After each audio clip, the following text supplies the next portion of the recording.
My husband ran out of frankincense oil and he asked me if I could make him some. Luckily, my husband always keeps a good quality of frankincense at home.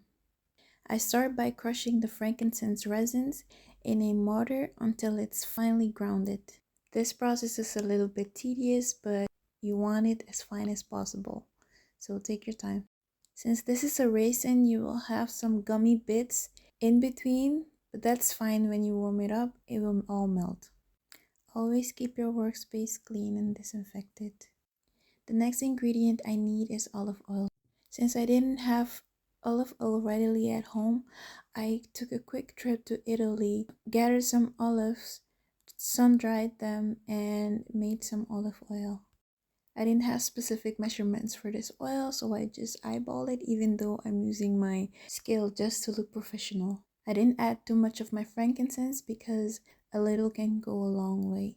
I give my mixture a little stir and heat it over a double boiler for about 30 minutes.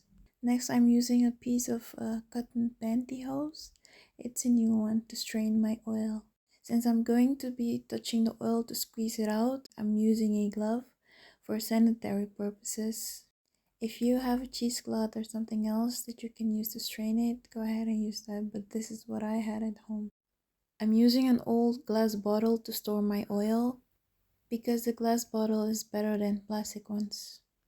And finally, my frankincense oil is ready. My husband uses this on his skin, on his face, on his hair. He loves it and it smells so good. I also use it on my baby because it's good for rash and pimples and it's very bitter.